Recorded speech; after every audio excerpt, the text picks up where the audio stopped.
Mike realizes that Megan likes Tommy, so he escorts Tommy out of the town and warns him never to return to Forest Green. That night, Jason kills the graveyard's caretaker and a couple who witnessed the murder. However, Mike starts to believe that Tommy has now gone insane and has begun committing Jason-style murders. Tommy convinces Megan to help him kill Jason by luring him to the lake. The two agree on the plan, but Mike arrests Tommy on account of the murders. However, Megan breaks him out of the station and they both reach the camp where Jason had killed the I don't know why she wanted to piss her father off the whole movie. Yeah, I know. That whole movie, every time her father tells her not to do something, she ends up doing it. Yeah, it's true. Complete rebellious girl. Mm-hmm. And she's a bad girl, too. Mm-hmm. Kind of. She's just like, my daddy's a cop, I can get away with anything. Pretty much, that's what the character is supposed to be, yeah. Whatever, woman. You got traumatized because you didn't want to listen to your dad. Pretty much. But spared the children. Jason attempts to kill Megan, but Tommy lures him into the lake and drowns him. Jason makes one last attempt to fight back, but this time, Megan does the trick. Tommy and Megan believe that Jason has finally been sent to his resting place, the water, but Jason is shown to be alive and awaiting another opportunity to strike. Jason Lives was the first film that transformed our titular serial killer into a supernatural monster. And from here on, he continued to remain a paranormal character. Despite being one of the least profitable films of the franchise, this sixth installment managed to earn positive critical reviews for its efficient depiction of violence and elevated grim humor.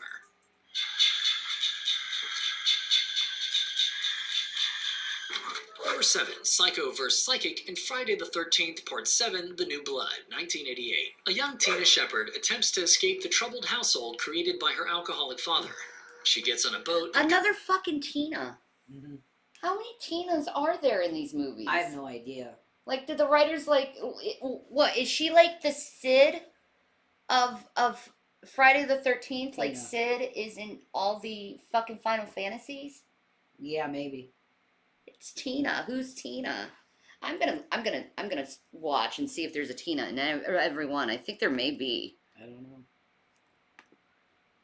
Comes to Crystal Lake, and her father follows her. Due to her telekinetic abilities, she accidentally destroys the dock on which he was standing. I'm sorry, Daddy! Years pass, and Tina begins to suffer from the guilt of being the cause of her father's death. Tina's mother, Amanda, takes her back to Crystal Lake to be treated under the care of Dr. Cruz, who secretly wants to harness her telekinetic powers.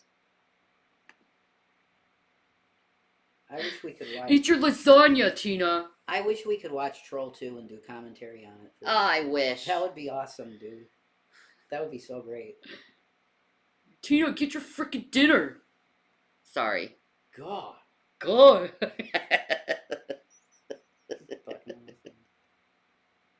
I want to see that again soon. That's a great movie, man. I know, right? It's great, yeah.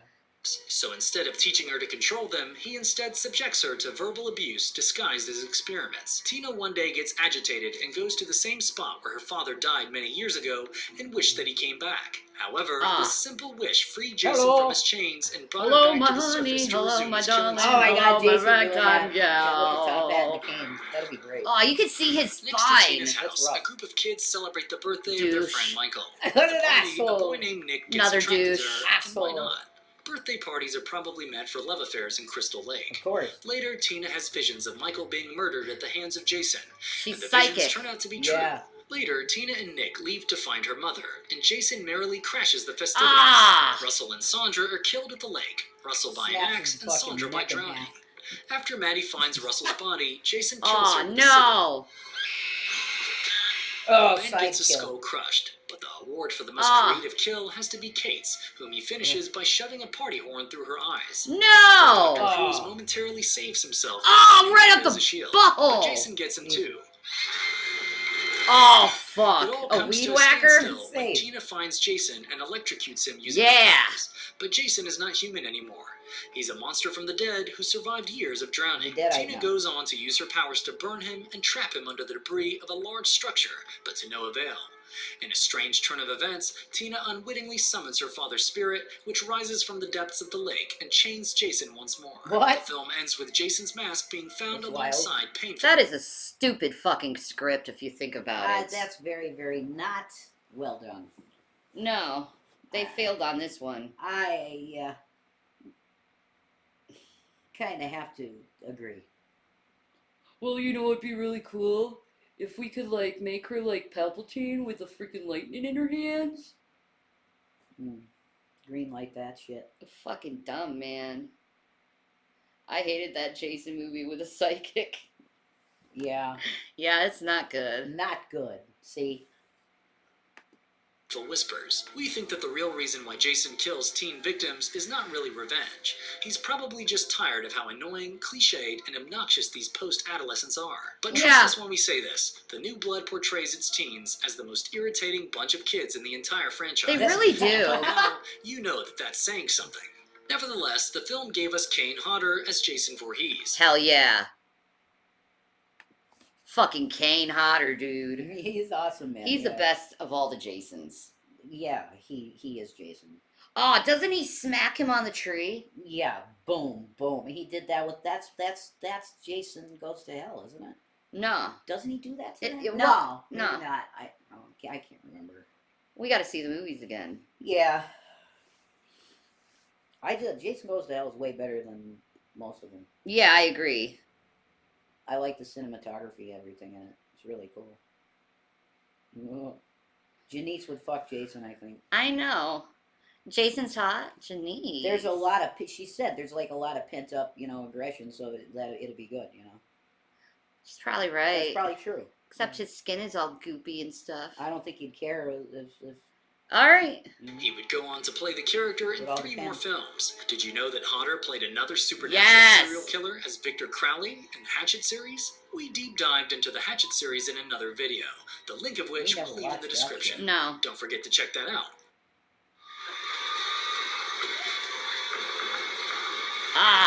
Number 8.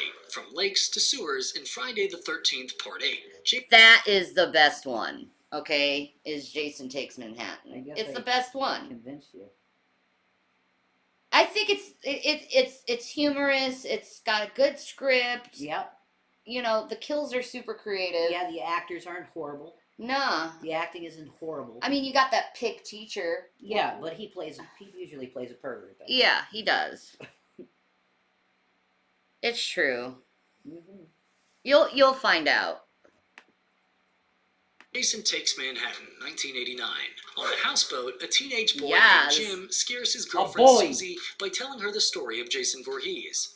He goes a little far and uses a hockey mask and a knife, but the boat's anchor messes up Voorhees' chains and frees him. Next thing we know, Jason is on the boat and slashing the young couple. Meanwhile, a cruise ship named the SS Lazarus sets sail with a class of senior year students, teachers Dr. Charles McCulloch and Colleen Van Duzen.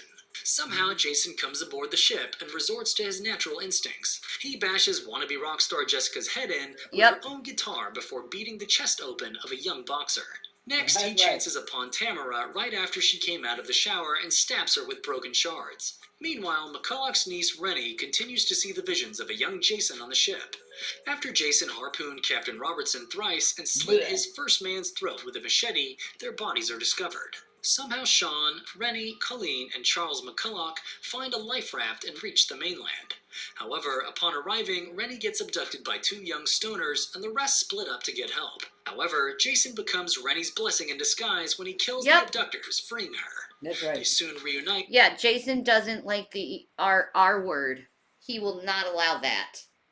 He's like, hey, this isn't consensual. I don't know. He just does like to kill, period. He won't touch kids, though. No, he won't. Teenagers are okay. Kids are a no-no. No kids yet. No, he has his morals. I guess so. And go to the police, but Jason kills the police officer as well. After this point, more people go down, and a chase begins between Rennie, Sean, and Jason. Jason chases the teens into a sewer that would be filled with toxic waste by midnight. Somehow they manage to escape him, and Jason gets drowned in the sewage. Interestingly, when the water hit him, he reminisced about his childhood, and when it receded, Rennie and Sean saw what looked like a young Jason.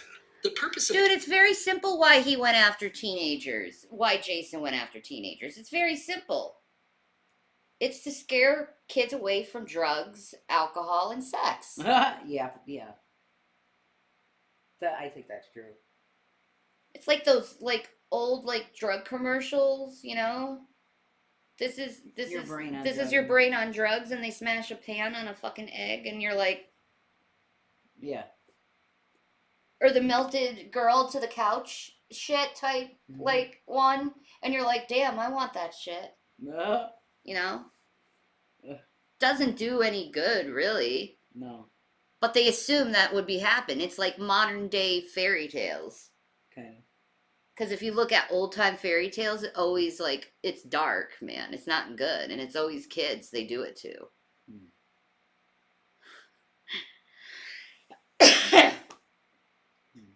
It's a human tradition to be like, teenagers are assholes. Let's scare them. All right. I guess so. I'm glad movies made the move to not harm children, even Jason of all people. Exactly. He has his morals. Mm-hmm. Giving Rennie the visions about Jason's childhood is as unexplained as the fact that New York sewers get filled with toxic waste. Nevertheless, the film is supposed to be watched with the intent of witnessing another Jason Voorhees film and nothing more. And if you do that, you're golden. Friday the 13th, 8 was the beginning of the Yes. year of absurd that franchise later became.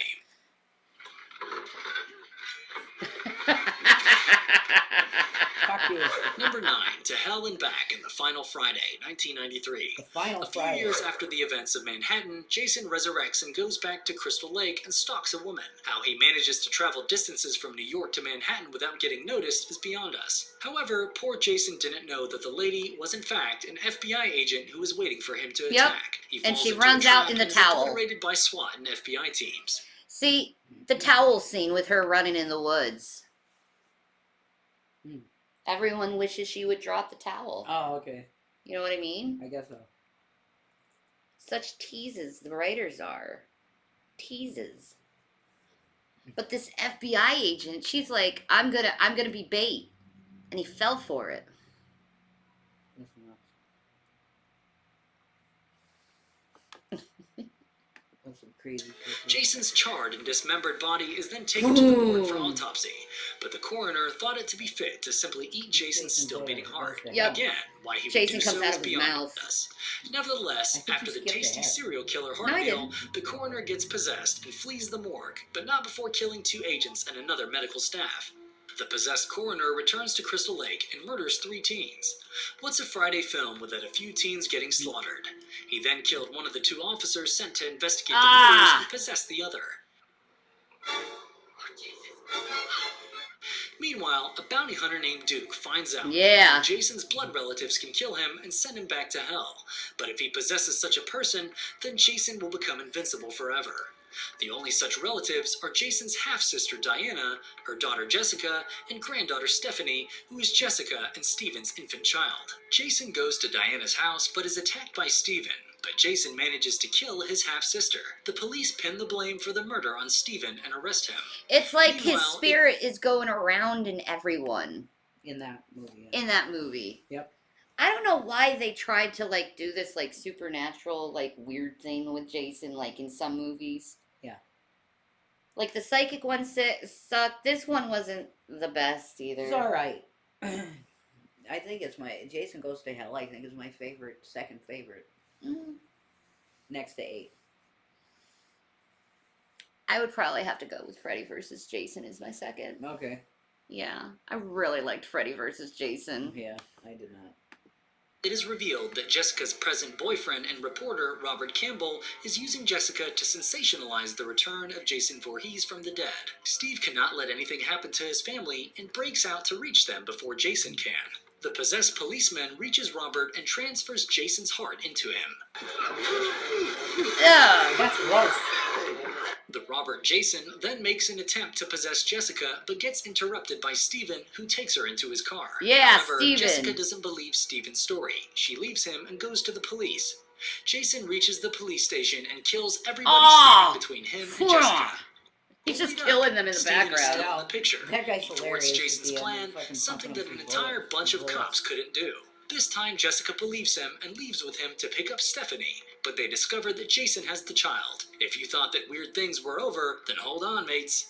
The Robert Jason once again transfers his heart into a police officer and attempts to birth himself through Stephanie, but Steven steals his thunder.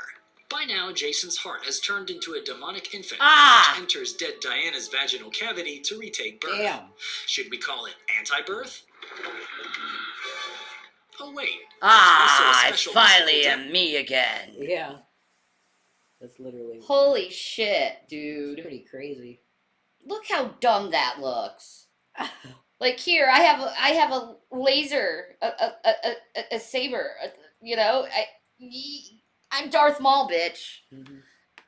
Dagger that can truly kill Jason. Jessica manages to punch the dagger through Jason's heart, and the hands of Jason's victims tear the earth to pull him into hell. The film ends with Freddy Krueger's hand pulling Jason's mask into hell. We don't know what That's the greatest part of that movie is Freddy's fucking hand coming on, and hinting to Freddy versus Jason. Mm-hmm. Okay? Mm-hmm. I was looking forward for Freddy versus Jason for a very long time. I mean, that was 93. Mm-hmm. Hi, Andy. Jason X is even worse, but some of the kills are creative. Like the shattering of the face smash. Director Adam Marcus and writers Jay Hughley and Dean Lorey wanted to do with the script. We aren't sure if they knew what they did. Did they even watch the film after production and editing? Jason Goes to Hell involves mystical daggers, possession, a bit of mythology, and lastly, Freddy Krueger. Cinema has continued to show some weird stuff happening on screen, but turning a heart into a baby that crawls into someone's vagina to get birth again is just pushing the limits. Having said that, we are also of the opinion that the film is nonetheless a fun watch if you are viewing it with a group of friends on Saturday definitely. Night with a few children. You'll laugh your ass off. Up here! Yes! My king. Number 10, Psychopathic Freddy vs. Psychotic Jason, See? 2003. For the sake 10 years! I was waiting for Freddy versus Jason. 10 years, yeah. God, I love that man. Mm. If I could, if there's a celebrity I could meet, it would be that guy. Yeah. That would be so exciting. Robert England's cool. Oh my God, Shanny's hanging out with Robert Englund. Yeah. I haven't seen the new Hellraiser. Have you? Is it good? And there we go. Let's continue back with Freddy, shall we? For the sake of continuity, we will be exploring Freddy vs. Jason before Jason X, which is the 10th film and set in a futuristic world. Before we jump into it, let's just have a quick recap of Nightmare on Elm Street films, of which Freddy is the prime antagonist. So Freddy is basically a dream monster who kills people in their nightmares, but the effects are very real and reflect in the victim's real life. However, Freddy can only attack. My favorite death in Nightmare on Elm Street is Johnny Depp. He becomes a fountain of fucking blood. It's glorious. That's true. He gets sucked in his bed. Bye, Johnny. Fucking psycho. Know about him and fear him. If you have forgotten him, then he cannot attack. After the events of the 1991 Freddy's Dead: The Final Nightmare, the residents of Springwood realized how Freddy functioned. They destroyed all things that belonged to or related to the killer, and those who remembered him were sent into quarantine. Now, because no one feared him anymore, Freddy was able to come back to the dream world. So he devised a plan to bring back from hell the immortal and equally horrific serial killer Jason Voorhees. Freddy appeared to Jason in the form of Pamela Voorhees and brought him to Springwood. Jason began his killing spree. Because the townsfolk thought that Freddy was back, this generated fear in their hearts. And Freddy got his powers back. Yes. Meanwhile, a young girl named Lori spends a night out with her friends Gib and Kelly. Kia. Later, two more guys join in, but an uninvited Jason also comes over. Jason begins killing, but in order to stop Freddy's panic from spreading, the cops dub the incident as murder and need you, I do. No matter what I do, all I think about is you. Who the hell did that song? It's Kelly Rowland. Okay. I know that name. It's just whatever. She's in this movie. Yeah, okay. Oh. suicide. However, things take a wrong turn when Jason kills one of Freddy's intended victims. The teens realize Freddy's plan and devise a counter-strategy to take down Freddy by pitting him against Jason. They should have gotten Jason They Mewes, decide but they to bring chose Freddy this stoner dude. See, this dude was Should've been playing Mewes. Jason Mewes. For real? Yeah. You think? Definite Jason Mewes. Okay. Why they didn't get Jason Mewes, I have no idea. I'm sure he would have been in a fucking Friday the 13th movie. Maybe, Yeah, I think maybe so. it was with his contract with Miramax though, Maybe. because he was with the Weinstein Company. I think this is what is it? New Cinema? Friday the 13th franchise? Yeah, or is it Paramount? Oh my god. No, I forgot. I don't think it's Paramount. Is it Paramount? I think. I don't know. I'm talking out my ass because I don't know. Yes, I can celebrity juicer. Yeah, her mule was very popular. She's got a great voice. Very good. From the dream world into the real world and take Jason, who was rendered unconscious by Freddy earlier, to Camp Crystal Lake. The two epic cinematic serial killers make Camp Crystal Lake a gigantic fighting ring. They use all their powers and skills to subdue one another. Ah! An explosion throws them into the waters and Freddy comes out, but Jason follows, and Laurie decapitates Freddy. The No! following day, Jason emerges out of the Go to water hell! on one hand. Yeah, he comes out and then he winks as I'm not dead, bitches. I'm coming back. Yeah. Great ending. I think they were supposed to do another one. They should do But another one. It just never happened. Nah, I think, hey, Robert Englund and Kane Hodder could do one last, yeah, for the fans. Yeah, that'd be cool. Just do one fucking fight for the fans. That's all I ask. Hey, Robert Englund is I mean, the dude who did, what is his name? The one who did the other Freddy.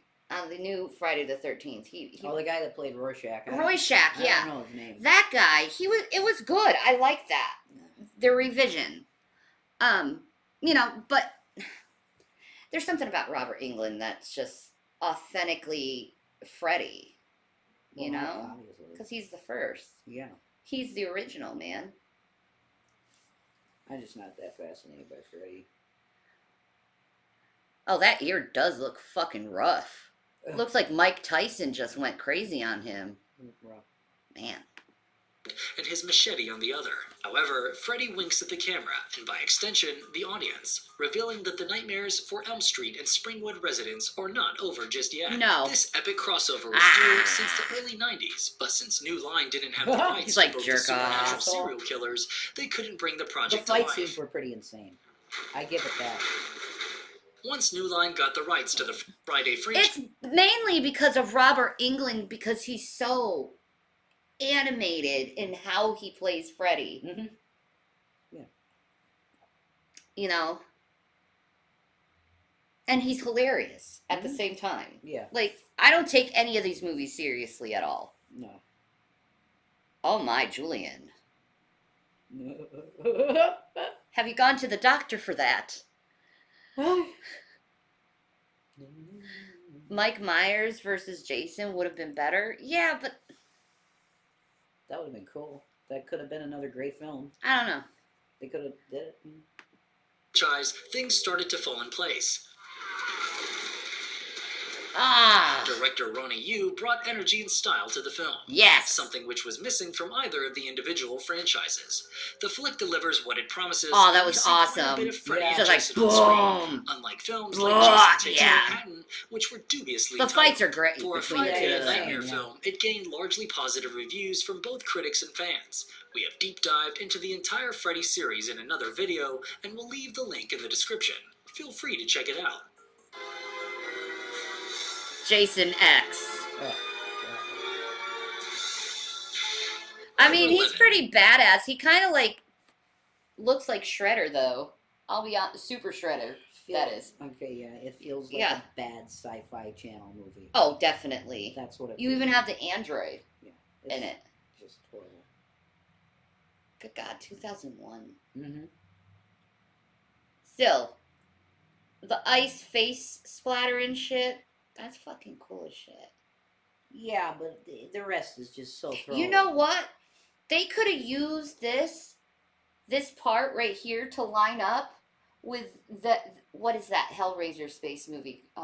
Space. Oh yeah, They could have lined up, and it could have been like Jason versus Pinhead. that's insane. Yeah, They're on in the same space. side though, really. Yeah, they kind of are. You know, Jason joins Hellraiser. Like Yeah. he joins Pinhead. Ah, Now there you in go. space. In space. The one in space in Jason X, At fucking 2001. Mars. There we Probably go. after the On events Mars. of We should Freddy be vs. screenwriters. Jason, We the could U.S. do it. government arrested Jason You got good Voorhees and ideas. kept him at You the do. Crystal You have Lake good Research ideas. Facility. They tried all they could to kill him once and for all, but never succeeded. Finally, scientist Rowan LaFontaine suggests that it would be best to put Jason into cryogenic sleep and save the town from his wrath. However, Sergeant Marcus and Dr. Wimmer believe that Jason's body has regenerative powers, and the new cells immediately replace the dead ones. His unique ability to regenerate. I'm with you, Janice. Yeah, They Cyborg attempt to Jason study is the him, but fucking Jason worst. kills them both. The Rowan worst. manages to put him to cryogenic sleep in a pod. Yes. Horrible sci-fi Fast channel forward movie. 445 years later, in 2455, humans have started to live on a new planet called Earth 2, and a group of researchers come to Earth 2. and bump into the Crystal Lake Research Facility. There they find Jason and Rowan in cryogenic sleep and Crystal Lake Research Facility. It's turning into Resident Evil. Like, It just went to like ridiculous to like overly ridiculous well, they on want to purpose. study his body, right? Like this movie should have been on the Sci-Fi Channel. Really, made for sci-fi. Yeah, that's right. It's that bad. And then they probably could have done sequels Yeah. and expand the horribleness. The cheese. That's what it is. It's bad cheese. Yeah. Jason X. That's my problem with it. You're right. The freezing the chick and smashing her face, that is a sick death. That's probably one of the best deaths in any Jason movie. But Jason X is one of the worst Friday the 13th movies. Which I guess it technically isn't even a Friday the 13th movie. It's something separate. It's Jason in space. It's fucking lame as shit. I thought it was lame when I was a kid. I said Jason in space, like, what, really? Jason in space? Are you serious? That's really... Can we do something better than that? Man, that person's psycho. Anyway, Oh. sorry about that. Okay. Well, unstable individuals? I think so. I think that's true. No, bring well, them on board. Due to Jason's thanatomorphic appearance, they believe that he's dead and leave him in the morgue, but revive Rowan. that's starring me? Ah! Wakes up from sleep and resumes his regular machete business. One by one, the bodies begin to pile up. However, the crew upgrades a robot named KM-14, which has weapons and advanced combat skills. KM-14 seemingly kills Jason by severing his limbs, ribs, and part of his head. A distress call is sent to the base and explosive charges set. However, Jason gets rebuilt by the ship's nanites and is transformed into a cyborg. After an intense battle and loss of many lives in the process, the ship crashes on Earth 2 with Jason in it. Earth Is 2. it a fact that when you make too many films on a particular Yes. franchise, you run out of Boom. directions to lead the He story? did the backpack Remember thing watching again. Leprechaun 4 in Space or Hellraiser Bloodline? Jason had been to hell and back in the previous films, Yeah. so the only place he could go now was Is either space. underwater or into outer space. Yeah, that's true. Making a film underwater is more difficult than doing the same above the air. Ah! And the producers made the That's obvious nuts. choice. However, in this one, they didn't see Jason as a supernatural entity with heavenly powers. Instead, they gave him a biological advantage and created a backstory around it. The undead monster was put under the lens of science fiction, and they went a bit far by even turning him into a cyborg. This was the final act in the extremely entertaining theater of absurd of the Friday the 13th series. Yeah, absurd. However, 2009 had more of Jason Voorhees via a sequel. What? There was a Jason X2? No. No. Number 12, the remake, Friday the Okay, 13th, the remake, 2009. That was good, After actually. taking Jason to I places like remember dreams, liking it, I hell, think. and space, the producers felt no new arena was left for him to continue. No, it was actually a decent remake. I remember thinking it was not trash. Yeah. Yeah, it was a decent fucking remake. Yeah. From what I remember seeing of it, it was, yeah, decent.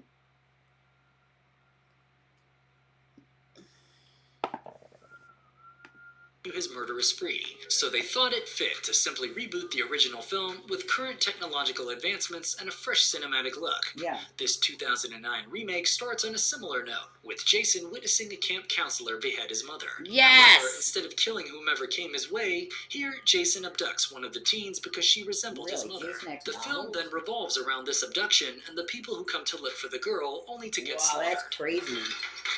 The guy from Supernatural. They worship What the him? film lacked is The guy from Supernatural? No. Oh.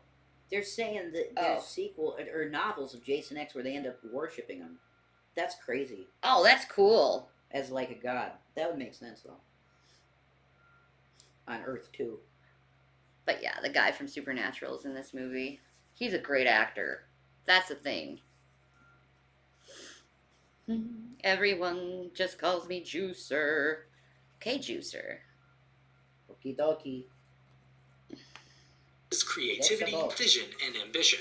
The script was slightly fresh, but the kills were horribly stale and copied. When one makes a reboot, it is essential to bring new elements into the fore while staying grounded in the original piece of work. However, the 2009 iteration lacks creativity and imagination, which led to a cold, critical, and public response. Yeah, I could see that. It's very cookie cutter, but it was good. It wasn't bad. No.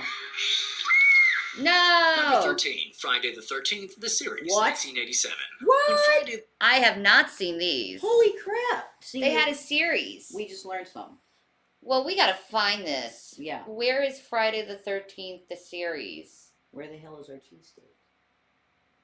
I think they lied, dear. No. She's nice, I mean.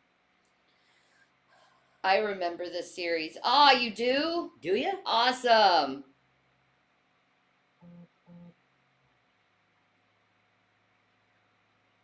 It's so great Rev is helping out with your shows now. You could still make more money if each of you had your own show, though. Yeah. Yeah, but we like doing this. Yeah. Yeah, and I like one of my Shanny streams like up to 8 hours a day now. Like, I guess I could go on at like a time that you're not on, but it's like, I don't know. Well, we'll think about that. I might do a headline show or something. I won't be on Twitch though, because I'm banned. They banned me on Twitch. Yeah. I don't know how the fuck I got banned on Twitch, Hi, Negative Creep. but I am banned on Twitch. So I have to. I got YouTube though, so we might do something. Maybe. A headline show. Or When he something. wants to. My when- mental health's bad, guys. It still's not good. It's just let me get that shit together, and we'll do something. the 13th, the series, released in I love my 1987, it shocked viewers because there Thank was you for hardly a producing. mention of the Thank you. I iconic love you. antagonist Jason Voorhees. No. And making a Friday series without Jason is like making Aliens without xenomorphs. Oh my god. Thank you, Negative Creep. Ah. It's unimaginable and almost criminal. Now, why do you think that Where is? is fucking The series starred Louise Jason? Roby as Mickey Foster and John D. LeMay as Ryan. Me. Ryan the Lion. Ryan and Mickey were cousins who inherited their uncle's antique shop named Curious Goods. However, the articles at the store were objects that were either cursed or once used in occult practices that the uncle carried out. Imagine something on the lines of Ed and Lorraine Warren's house. With the help of an occultist named Aw, Jack, the thank you, brother-sister Denise, duos for subscribing with your Prime. That's cool. That's awesome. Thank you. Oh my god, look at that hair. You like that hair? Ah, it's glorious. That's Irish Queen hair. Ah, it's glorious. Celtic Queen. Ah. That's an Irish fro. Definitely. Without a doubt. Why don't you sing a cappella, man?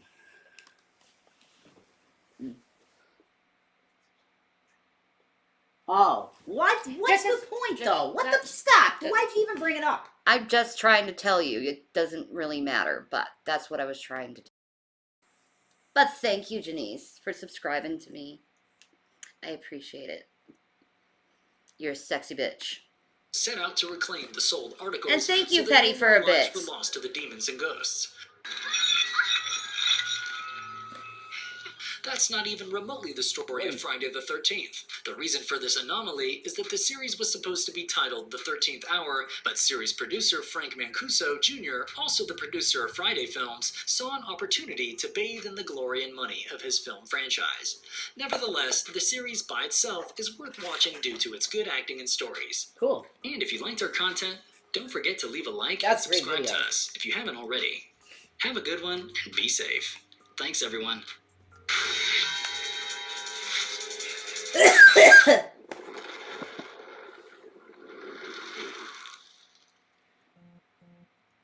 Yeah, that's a great video. I would almost recommend people watch that video instead of all the movies.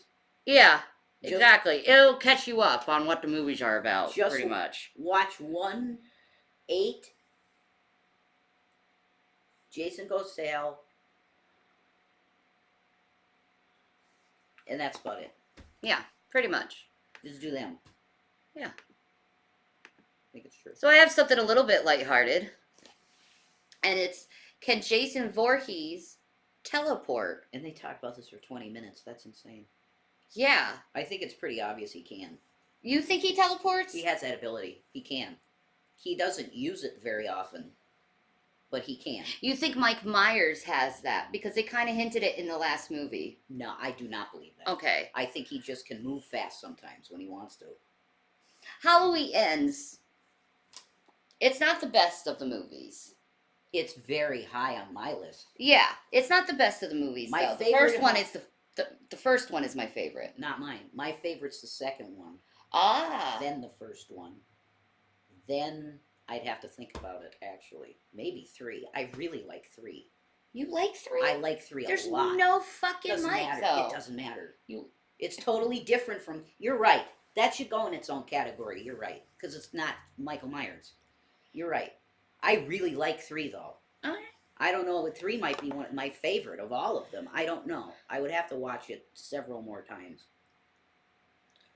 Yeah. But my favorite's 2. In the hospital. Like, I think that the kills in that and shit are just fucking great. Like, that, it's a perfect movie. 1 is, incredibly good, too. John Carpenter's Halloween. And then the Rob Zombie ones are just like, no. No.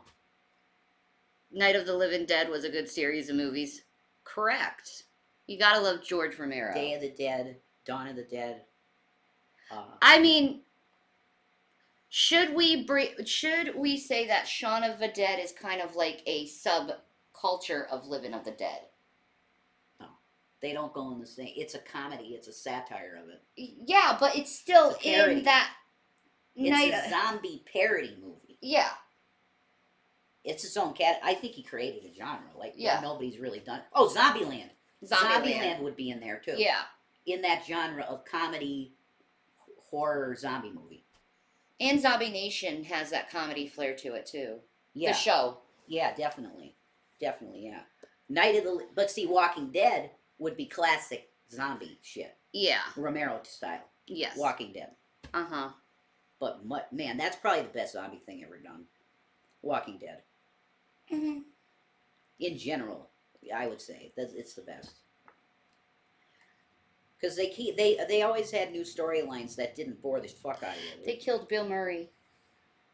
What, they killed him? What, in Zombieland, did they? I don't remember if they killed They him. shot Bill Murray. Oh my god, I killed Bill Murray. That is depressing. I not too fond And they of just Zombie- throw his body over the freaking railing. Zombieland's kind of like meh to me, Yeah. to be honest with you. You like the kid, though. What's his name? The Jewish actor kid. What's his name? Eisenberg? Jesse Eisenberg? He's in Zombieland, right? Jesse Eisenberg?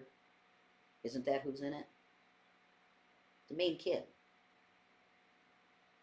Yes. You like him as an actor, right? Yes. Yeah, that's what I thought. So. No! Ah. Shikaka. Shikaka. Shikaka. Oh my god, Shikaka. Bumblebee tuna. Fallen. Bumblebee tuna. Oh, I like that intro. Hello, Internet. Welcome to Film Theory, the show that slowly follows you as you run away, but then pops out in front of you with a machete of science. It's October, and you know what that means. That Halloween's already been canceled due to the unrelenting kick in the balls that is 2020. It honestly makes me really sad, since Halloween is one of my favorite times of the year. But you know what? I ain't wallowing around in what we don't have. I'm reveling in what we do have. And this cloud has itself a silver lining. Nice. Sure, we may not be able to engorge ourselves with free candy given to us by strangers this year, but we can still dress up and creep ourselves out all month long. The year all holidays and parties were canceled, 2020. Mm-hmm. Like all of them. Except for the very rich. They got caught doing that stuff and then everyone shamed them. Mm-hmm. And then I'd laugh because they'd all get COVID. Shizen.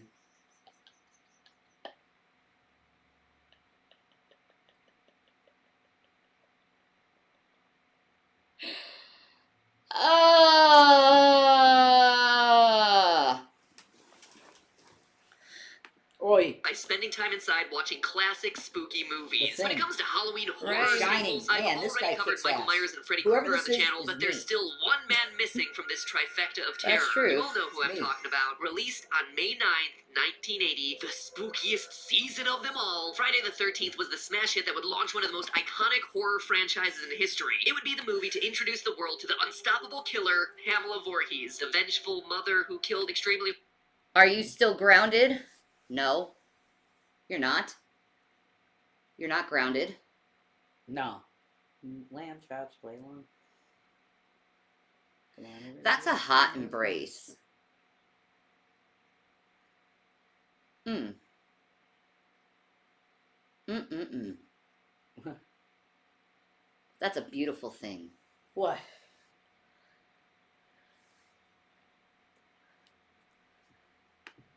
hormonal camp counselors in her quest for revenge. Yeah, if you've never seen the original Friday the 13th, Jason isn't actually the killer of that movie. And even then, his iconic hockey mask isn't introduced until the third one. Anyway, when the series starts, his mother Pamela is the one doing all the killings because her son Jason drowned in the lake years before, when lustful camp counselors were too busy being stereotypical horror characters to save him. After his death, Pamela lost her head and tried her best to keep the camp permanently closed, but during the finale of Friday the 13th, she literally loses her head via decapitation. And this is where things get weird. Weirder? Right before the closing credits of that 1980 film, a still Weirdest. 11-year-old Weirder. Jason pops out of Crystal Lake and supposedly pulls Alice, the hero, Yes! down into the water. Alice But survives where's the this boy? attack, and in Where's the Friday the boy? 13th Part 2, Jason. no one believes her story. There's no evidence to corroborate Such it. bad We acting. have Horrible. Jason, now a grown man who wears a sack over his head, hunting down more counselors. This confusing revelation means one of two things. Jason either grew into a hulking menace overnight, or since they never found Jason's dead body in the lake in 1957, it means that he's been living an idyllic life in the woods and only living again because his That's mom it. was killed in the first place. Regardless of which of these two scenarios is true, a legend was then born. A legend who eventually travels to HE double hockey sticks and to space before settling down as a farmer of 5-leaf plants that'll get us demonetized. Seriously, the 2009 remake of Friday the 13th goes to some very strange places. Across the 12 installments released between 1980 and 2009, Jason became a pop culture icon. His recognizable hockey mask, the ridiculous kills, his infamous music, and most of all, Tear. Go to Starbucks and enjoy some good old edibles, man. Starbucks, man. Yeah. I love Starbucks. Man. his mastery of the element of surprise. You see, one would think that someone as huge and strong as Jason would be super slow, and he is most of the time. But then there are those moments throughout the series where he just seems to appear in a place unexpectedly. It's an impressive jump scare to say the least, but also an impressive feat of movement where he seemingly teleports from point A to point B. Like, Yeah. how else could he have done that move without That's being a good seen? scene to It's prove he actually a can. debate that's been raged That by scene. fans of the series for decades. Can Jason actually teleport? Yes, but he Because doesn't do it outside of often. regenerative abilities that render him basically immortal and just being really, really strong, he doesn't have any other supernatural powers. It's become such a thing Yeah, that Woo, 2017's Friday Megatread. the 13th, the game featured a teleportation option. contraption. But is it Ah. true? Is Jason Voorhees just a strong dude with an iron will to live, or does he actually have magical powers that are aiding him in his revenge spree? That, my fellow theorists, is what we aim to prove today, coming to the definitive answer as to whether Jason Voorhees can teleport. Since the Friday the 13th franchise has such a loyal fan base and we didn't want them to hashtag blame Jason for missing obvious moments, we scoured F13 Oh, that message sounds boards so to put together good. a I've list never of moments had that those. potentially featured Yum. teleportation. We then did a rewatch of the entire series to make sure that we weren't missing anything. Ultimately, across the franchise's 12 movies, we wound up with 5 key I love moments that RC Cola. absolutely deserved a closer look. The first is a moment from the fan favorite Royal Crown. Part 6, Jason Lives. Right, This is right. the film that introduced the world to Super Jason, a Jason that was dead, maybe, but then awakened when lightning hits the metal rod stabbed through his body. In the scene, a couple is driving to Camp Crystal Lake when they're halted in their tracks by Jason. Upset that the obviously threatening masked killer won't clear the road for them to pass, the male character Darren does what any sane person would do. You mean the bad guy in fucking Ghost? Mhm. That piece of shit in fucking Ghost? He's a piece of shit. He I said fucking hate that guy. he still gets that till this day in public. But I love that the fucking souls take him and tear his fucking face apart. Do you know he's had people dump water on him in restaurants? That's horrible. Before, It's because a of that part. fucking actor. That's horrible. I know, right? He's not actually that guy. Like, what the fuck? That ain't right. Ghost is a great movie, though.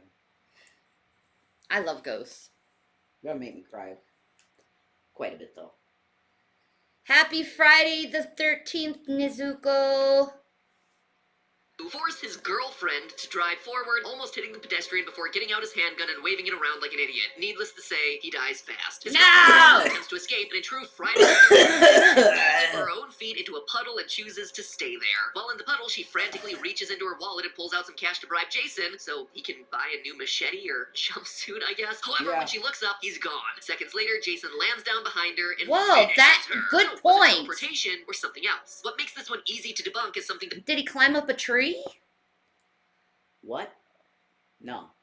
That's weird. That's what I'm saying. He has the ability, but he doesn't use it often. that we'll be seeing a lot throughout this episode. Elizabeth takes her eyes off of Jason for 8 seconds while searching for her wallet. This gives Jason plenty of time to run around a tree and, surprise, impale her from behind. Why do I know it's enough time? As a test, I walked in a straight line for 8 seconds, covering over 40 feet with no problem. Also, in Friday the 13th Part 2, we learned that Jason is totally capable of brisk jogs. And in Part 7, New Blood, he has the ability to explode through windows with surprising agility. Jason Voorhees is just an athletic guy who only chooses to rush when he wants to get that sweet kill. It's not surprising that Jason would run to the tree to the right of Elizabeth, throw her off her guard, and then jump into the air and land that brutal blow. Is it unnecessary? Absolutely yes. But remember, this is also a man who climbed a tree to drop down from it and land a brutal triple decapitation. Jason covers like 10 feet max, and Elizabeth would have never seen it as she was digging in her wallet the entire time. Friday the 13th, Part 8, Jason Takes Manhattan gives us our next moment of teleportation. It starts with Jason reawakening yet again, this time after being electrocuted underwater. Looking for some fresh victims, he sneaks onto a boat named the SS Lazarus, haha, cute name there guys, and immediately starts bumping off high school graduates. One of those victims is Miles, who comes across Jason on the upper deck of the Lazarus boat. After an unsuccessful attack, Miles runs and climbs down a ladder. Normally, running away without tripping is a smart move in a horror film. And yet, when Miles gets to the deck below, Jason's already waiting. Many point to this as Jason teleporting. I point to this as Jason not skipping leg day. This drawing shows the journey in red that Miles took. While climbing down the ladder, Jason in yellow could have easily jumped down to the lower deck like he's done countless other times in prior films. The nice thing about being a supernatural killer is that you have supernatural beings that can absorb supernatural impacts. Plus, notice Jason's heavy breathing after that scene, suggesting that he sprinted while Miles simply ran.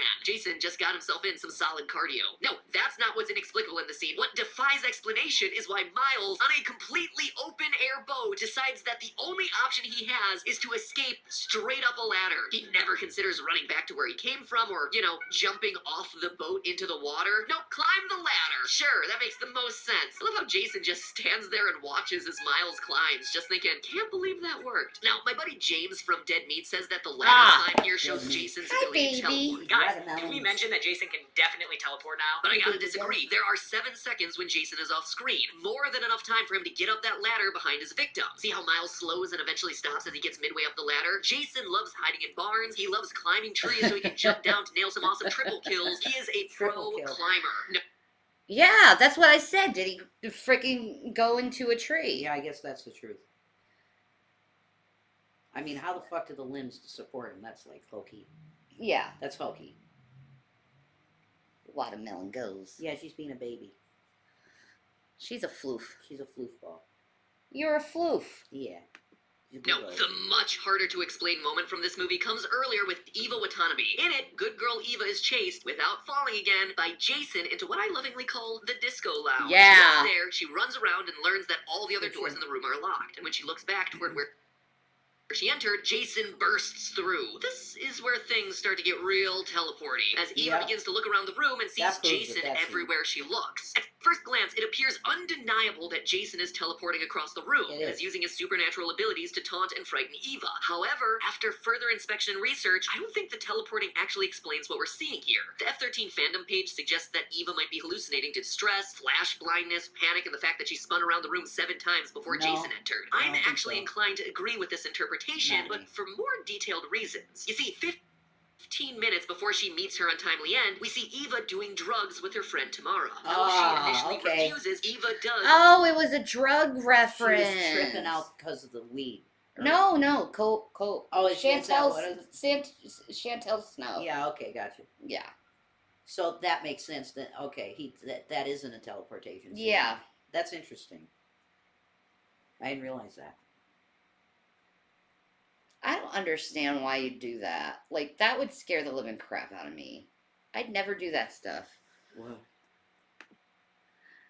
Eventually take a hit. This leads me to believe I was a DARE the disco student. lounge is a hallucination that's a mix of both fear and drugs. Notice that there appear to be 2 Jasons in this scene. The first one is the one that we see burst through the door and then move closer to the stage. She's got a great voice. Yeah, I think she had a very decent voice. She's like her daddy. See that this Jason is breathing heavily. He awkwardly turns his head towards something. That head turn honestly makes 0 sense based on his position relative to her in the room. He's not even looking at where he would supposedly be moving to cut her off. It's very strange. But anyway, he's a Jason who is in very active pursuit of his prey. The second Jason, though, is just standing in front of the glass panel and never once moves. Like, not at all. He's not even breathing heavily. He's also standing under a purser sign. Now, a purser is someone on a boat who's responsible for all the money handling, the administrative duties, the accounting, which is weird considering a purser would probably hate doing their accounting in a disco lounge full of bad 80s music, but whatever. Anyway, it seems to me that the way this scene is shot, it's meant to be Eva subconsciously reading the sign as pursuer, which is why she's hallucinating seeing the guy who is chasing her. You'd love to hear me sing? Oh, you don't feel well? I'm sorry about that. God bless you. I'm sorry you don't feel well. That sucks. It does suck. I don't feel the best either, to tell you the truth. You've just been low energy for a while. I have been low energy for quite a bit. It seems like it got worse after we got that bug. Yeah. So maybe we got the latest strain of whatever. You know, who knows? Yeah, since we... Yeah, you might be right about that. It could be, honey. You know, possible. You might be right about that. Yeah, Shanny's got an awesome voice, man. What would make me feel better? I mean, a cheesesteak would be nice. No, in all honesty, I don't know what will make me feel better anymore. Egg drop soup. No. Hot and sour soup for me. I love that. Probably to, like, go to the doctors and get my treatment that I need done. That's I think that'll help me feel better. Yeah. Going forward. You want to go forward. I do. That's good. Appearing under it. Between the stationary Jason, the sign, the constant spinning of the room, her being in a life-threatening situation, the added sensory overload of the loud music and the flashing lights, and all of it We'll find out, Iconic. We'll find out. Drugs. I think that this is just a confusingly shot hallucination scene. And now we go from Jason on the high seas to Jason in space. Jason X rejoins the Jason saga in the year 2455, but before we get there, we make a pit stop in 2010 to see Jason as a prisoner of the Crystal Lake Research Facility. For some reason, after decades of murder and full knowledge of his superhuman strength, the facility heads think it's totally fine having only one guard watching him round the clock. Surprise, surprise, Jason escapes and ambushes the soldiers who entered his chamber to move him to another facility. While he's murdering them, the film's main protagonist... Do I like sci-fi horror? Of course, Suki Ann. Alien. Amen.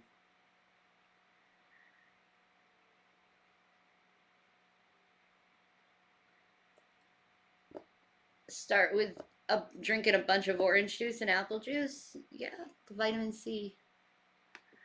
Protagonist Dr. Rowan is standing outside the room listening to the budget-friendly carnage. Eventually, a soldier knocks down a door in front of Rowan, and while she's tending to him, the camera captures Jason standing behind her, breathing like he just sprinted to a store that was offering free machetes and self-help books about dealing with mother issues. So how could Jason throw a man through a door, then just seconds later appear behind the person sitting there blocking said door? Okay. Thus asks Team Teleport, and thus answers theorist MatPat 2 exits. Watch this scene closely. After tending to the soldier thrown through the door, Rowan looks directly into the room that once held Jason captive. But earlier, when we saw the soldiers entering that room, there was an alcove. Look behind the soldiers as they march into the room. There was no door behind them. To enter, they had to walk through a door and then turn left to walk in towards Jason. This means very clearly that it's not the same door that Rowan is looking through later. This is less a moment of teleporting and more of Jason finding another exit to escape and then stopping to see that, whoops, there's another living witness, so gotta go kill her too. Well, he's really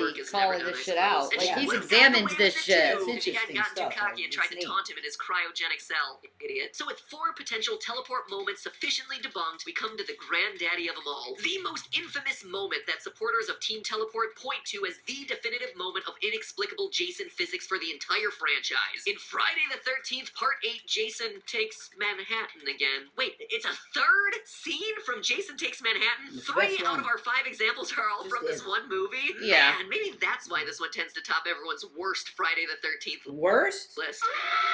Are you fucking kidding me? That's just bad taste. You just have bad taste if you say that. In the aggregate of all the movies. You just have bad taste. I'm sorry.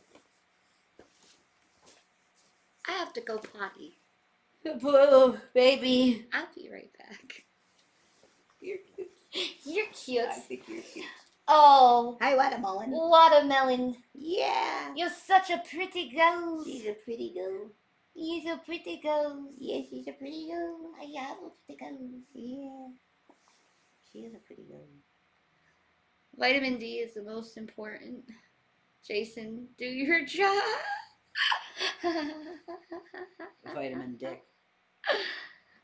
Oh my God. Vitamin S. You know, vitamin J. Oh, I'll be okay. I got it. Every woman needs vitamin J. You know?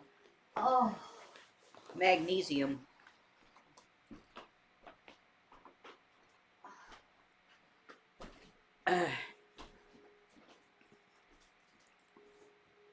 Yeah, I'm in the pipeline to see a psychiatrist. That's good shit. Like, where do you guys put Friday the 13th in your... Yeah, like jizz, exactly. Elderberry is another good booster. It tastes so yummy. I think I'm pretty sure I have had elderberry before. Like, I don't know, was it kind of like pomegranate? Sorta. But not the same. Yeah. Yeah, she has lost a lot of weight, Eileen. A lot. I have not had anything really to eat yet, have I? We had some gummies. We had some Lifesaver gummies. Did I eat anything else? I can't remember. You want a mukbang? That's cool. You see the comparison? Yeah. I really love, like the palm juice. Man, it's expensive, you know. Pomegranate juice, but man, it's good. And it feels good in your stomach. Yeah, I know. We're worried about that, Stephen. That's why she's going to start going to the doctor and we're going to get this figured out, you know.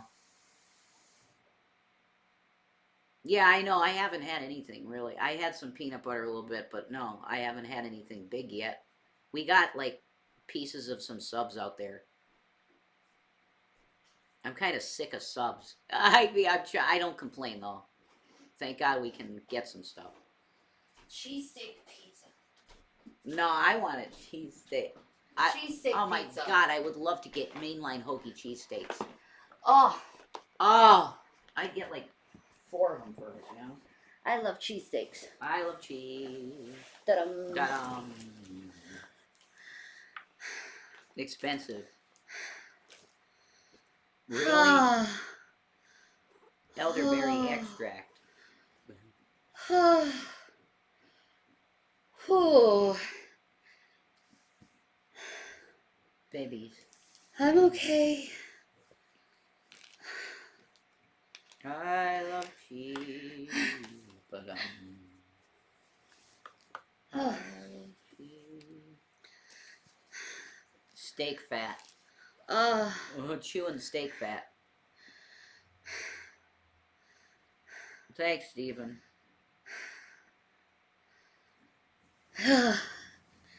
Yeah, it's pretty exhausting.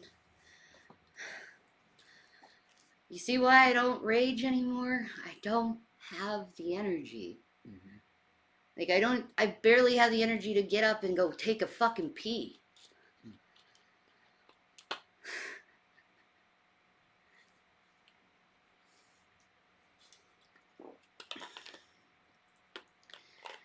Gotta take care of myself, you know. Mm-hmm. Yeah, you do.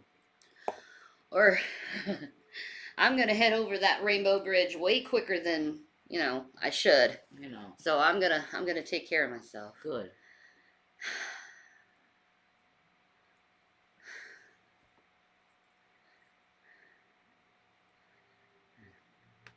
Oh wait, no, it's definitely because it ends with him getting toxic waste dumped on him, causing him to melt until he reverts back to the scared child that Exactly, he was when he Eileen. died. Self-care is that is number how one. this one ends, and you wonder why I did a theory about Because I'm teleporting useless rather than the if lore I don't of take these care of movies. myself Speaking at of this teleporting, point. in our final and hardest to explain movie moment, we're not just dealing with one teleportation, we're actually dealing with 2 in less than a minute. In it, Jason, while pursuing a man down the street, seemingly teleports to the 2nd story of a building to throw him out a window, and then teleports back down to street level to finish him off. In this scene, Charles, soon to learn the definition of defenestration, girl looks has a behind him to chicken and presumably bacon confirm ranch the wrap. distance he is from Jason before entering an Yeah. abandoned My building. baby A girl. 7-second pan up the building later, and we see Charles launched out of a window faster than a religious official in Prague. Yeah. He deserved it. He's a fucking pervo.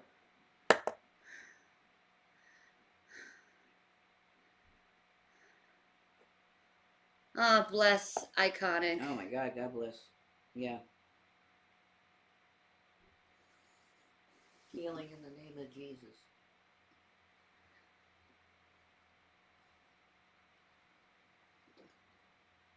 See, that shit's creepy. Well, I mean, they're just stopping for some reason. Yeah, I guess so. No, the last thing I had was the Lifesaver gummies. That's all I had today. Yeah, I know. We shared Lifesaver gummies, and I had some peanut butter. I don't have much of a appetite anymore. Yeah. My girl. He just said he had gummies. And Cranky. and Do you listen? And peanut butter. That is a deep-cut European history reference in your video about 80s slasher victims. Well, He had a sub to the channel. yesterday. Anyway, Yeah. Jason looks out the window, and in And- another seven and- seconds, And is pretty standing much over his target before drowning him in toxic sewage, part which of my apparently just rap lays that I around in had. convenient Yeah, barrels little throughout bit. the city of New York. So, End of how did Jason get up and down the building without us ever seeing him enter or exit the door that we saw Charles go through? And how did he beat Charles up those stairs? Like Jason, I'm just gonna cut to the chase. Similar to what we just saw with Jason X, there's clearly a second second entrance to the building. The biggest clue to this is when Jason appears 7 seconds later to finish off the deed. If you pay attention to the camera angle, Jason comes from another direction relative to where Charles baby, first you enters get the your building. sub. Look at the scene. The entrance to the building is behind Charles on his right. Jason comes in on his left. There's clearly a second entrance to the abandoned Alright, building. Suki We Ann. even see Jason leave the window in that direction. Had Jason been using the Wendigoon. same staircase and entrance as Charles, he would have exited the window towards frame left. But instead, he goes to the right, presumably to use the entrance that got him up there in the first place. So here's what's happening in the scene. Charles checks to see where Jason is, doesn't see him. He enters the building. Jason, shortly behind, enters via a second entrance to cut him off at the second floor. 7 seconds Got is them. plenty of time for him to run up the stairs, and we know that Charles is constantly stopping and looking behind him to make sure that Jason isn't around. Jason makes it to the second floor right before the sprinting Charles. Charles sees his pursuer in front of him and decides to pull a Trish Jarvis from Friday the 13th, the final chapter, going for a Hail Mary escape by diving out through the window. Notice how his silhouette in the window Mystery Flesh Pit. Alright. I'm gonna put that in my watch later. The mystery. And so, as you probably Hi, baby. Oh, that is. Oh. Let's put There we go. Dukes on the motherfucker. You put dukes on it? Yeah. Enjoy, baby. looks, going frame by frame, we can see there's never a change in his momentum. And when his body leaves the window, both of his arms are blocking his face. In all other window jump scares throughout the series, and there are a lot of them, when a character is thrown through a window, they're not actively defending themselves against the shattering glass. You'll also notice that there's no second shadow in the window. If Jason was indeed the one tossing Charles out, you'd expect to see his hulking body also silhouetted somewhere against the glass in the scene. Nope, Charles runs up the stairs, sees his pursuer, jumps out the window, misjudging how painful jumping from a second-story window is actually going to be, and is rendered helpless until Jason steps in to finish the job. The biggest question I have now is why Charles ran into the building when he had a perfectly fine alley to run through. Yeah. I personally have never been chased by an immortal hockey mask-wearing killer, but locking myself in a building seems like a terrible idea. However, much like with Eva and Miles, the fear of Jason is enough to cloud your judgment, I suppose. And you see, Yeah, I'll put that on actually after this. That actually sounds interesting. What? Me and the other half love the Jason in Space one. That's fine. It's not the worst to me, to tell you the truth. It's a cheesy sci-fi. I think that's the point of this whole episode here. I know that a killer like Jason Voorhees seems Like mythic, but Sci-Fi when you Channel actually shit. I objectively like look that. at the actions he takes, he's relatively human. Sure, he's a bit of a bullet sponge, and is definitely strong enough to punch a guy's head clean off his body, but outside of that, he doesn't have any magic abilities. We've concocted these epic stories of Jason, giving him teleportation powers that he just doesn't possess. He's able to kill people not because he's some supernatural beast who appears and disappears at will, but because his victims make mistakes. They see him and they panic. Instead of just running and not tripping, they race themselves into corners like Miles and Charles. They get cocky like Rowan. They panic like Eva. Or they just don't run in the first place like Lisbeth. In the end, Jason's deadliest weapon isn't his machete, it's his intimidation. Actually, we've been going through a spat of watching super bad cheesy films from the 80s. Me and Jason, too. We love those, man. Oh, yeah. Have you seen Chopping Mall yet, Suki? If you want some cheesy bad 80s, try Chopping Mall. That's a great one. Awesome. That's a really good one. Awesome. We should see Chopping Mall again. Mm-hmm. It's that good. Mm-hmm. Oh, no. Yes, try Chopping Mall. Chopping Mall. It's so good. Phenomenal. Yep. Recommend it. High up there. If you're into cheesy 80 movies. You're welcome, Suki. It's a good one. Intimidation factor, and his machete, and the supernatural healing factor. You get the point. Anyway, it's all just a theory. A film theory. And before you teleport away to another video, if you're like me and you're in the mood for some Halloween scares, then check out our sponsor for today's episode, Shudder, the world's premier streaming service dedicated to... I actually recommend Shudder. It's really good if you're into horror movies. If... Oh, Nezuko, gonna get it on.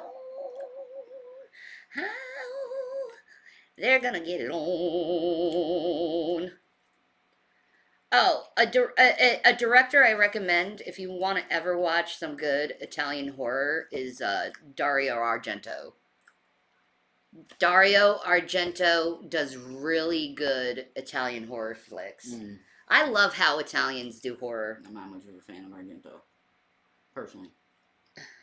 I like how Japanese do horror too. Mm-hmm. Germans aren't bad either. The English they have their good points and bad points. They're good at performance on stage. Nobody likes the British. Yep. Stage performance. And I'd say that's just about it. Oh, live performance and music, of course. Yeah, Movies, that's true. But who doesn't love Monty Python? I mean, That's true. most people love Monty Python. So, as So we're gonna watch about the Mystery Flesh Pit National Park. Where's Gavin? Oh no, Jason needs the Gavin. Where's the bully? He needs the Gavins. I need Gavin. He needs the Gavin. Hey, boy. He needs the Gavin. He needs the Gavin. Oh, he's a Christian. Okay. Thank you for telling me.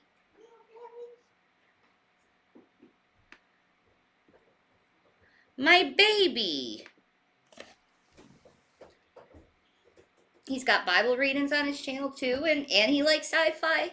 Dude, thank you for telling me. It's a Gavin's. Oh. It's a Gavin. It's a cute little freaking Gavin. He's a cute little Gavin, and he loves everyone. 'Cause he's a Gavin. He's a sweet baby. We love the Gavins. He smiles so sweet. Yeah. Yeah. Wow. You want your baby? My Gavin. You want your Gavin? Hi, boy. Oh my god. Hi, boy. I just can't handle how cute are he is. you, boy? How are you, boy? Oh, he's gone. It's hard to handle his cuteness. He's like, no, not today.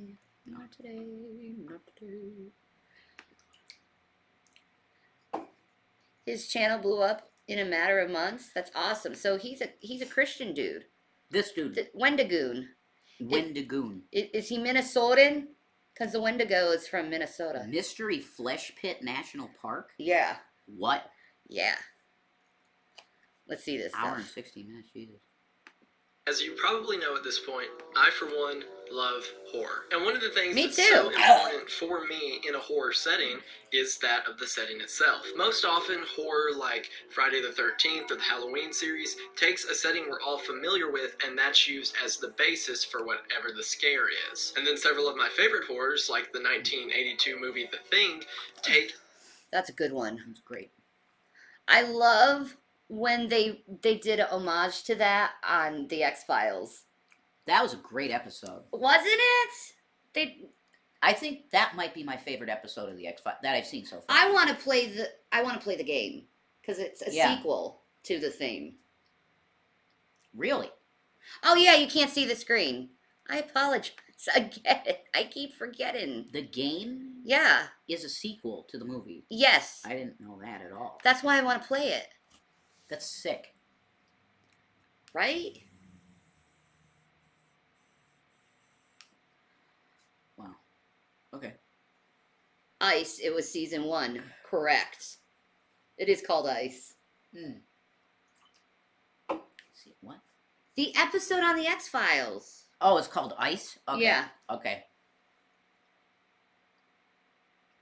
That game is a bit old, no? Yeah. We should watch someone play it since we don't have the game.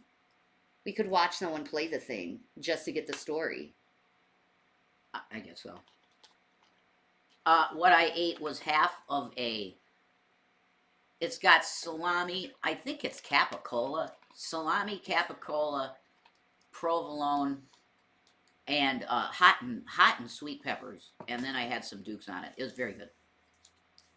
Also, massive X-Files fan. You know how I told you about my dad sitting me in front of Star Trek and we'd watch Star Trek together? We did the same shit with the X-Files. We literally did. It's cool. So, It's a great show. yeah. It's very good. That's when Dad started telling me certain things that he did at his job and started hinting at things. Yeah. Is when we were watching the X-Files. Okay. Yeah. He was telling He can't tell me, but like Yeah, he can't tell you, but he's telling you. my mom did that with Star Trek. See? 2002, that would have been what, a PlayStation 2 game? PlayStation 2 game? Maybe. I remember seeing the X-Files game. What did he do? He technically calibrated instruments on airplanes. He was one out of 17, 20 people who did it in the country. He was an engineer, and he also did the, night goggles that the military, like, oh man, he would have been doing those Google goggles now. Like, my dad was really cool. He knew things.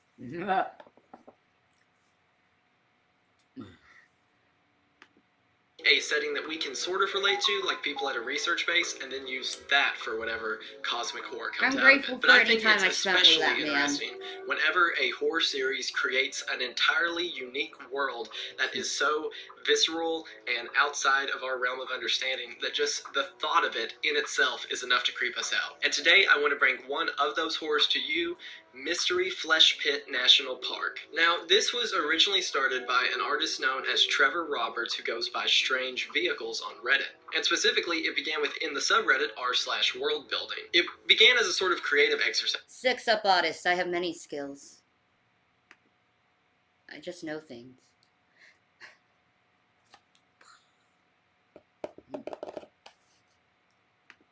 Of seeing how intricate or heavily put together of a world you could make. However, as you can see, Trevor went way beyond the average or what was required of him, and instead created this super expansive universe. That being of a now defunct national park that was made out of a living cave that is potentially a giant hundreds and hundreds mile long creature underneath the earth itself. Not only that, but Trevor was able to tell this story through a series of brochures and park guides that look like they would be standard of any national park. So there's not only creativity with the... Like, is it one of those things on Star Wars, like the vagina mouth thing, the sand... Sarlacc pit. The Sarlacc pit. Thank you, baby. Thank you, Pink Pistol, for subscribing to Tier 1. Thank you.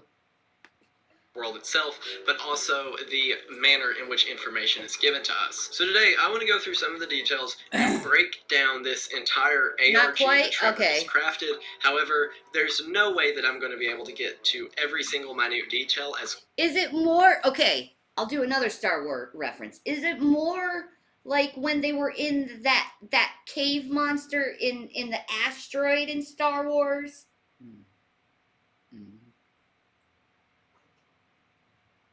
Like, what was it, a space worm? Yeah. Yeah. It was a worm inside the asteroid. Yeah. A huge worm inside. No. Okay. Then this is completely different. All right, I'll listen. Cool as they all are. So I'm going to leave a link to the original website where all of this information is cataloged for you to find, as well as the artist's Patreon and subreddit, because I'm telling you, this is some wild stuff and you really need to check it out. And you know what else you should check out?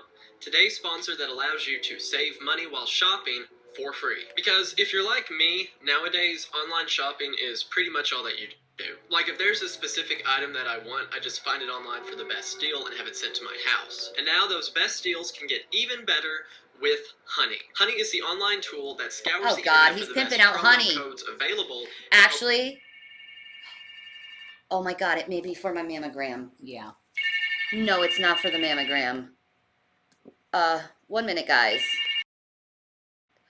All right. Bro. Blessings to everyone. Yeah. Yes, it's like the Sarlacc. The opening of the cave is a mouth and the throat and stomach is down further. Oh, cool. Sunken Starlight Pit. I love that.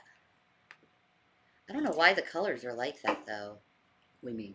Look at it's like fuck CC. It's like sucks right now. Helps you save money on your order. Being the #1 shopping tool in Oh, America, this it ambient is mode seamless is way too and bright. easy to use. You can get Honey on your computer for free in just 2 CC easy on your clicks. little Then all you gotta do whenever you're at checkout is hit the Look, apply it's still, coupon like, option, really wait a dark. few Watch the seconds video. as Honey You'll scours see. the internet to find the best promo Oh, codes, wow. and then apply it See to it? your Yeah, that's order. weird. And if Honey finds a working code, your price will drop with no extra effort to you. I cannot tell you the number of times that I've Wait, what's the lesson? What do you mean what's the lesson? Hi, Bambi loves wine. Heyo. I wonder if Bambi's a blonde. Bambi sounds like a blonde's name. Probably. Are you a blonde, Bambi? Or a redhead, feisty little deer? Redhead. Blonde or red hair for a Bambi? Am I right?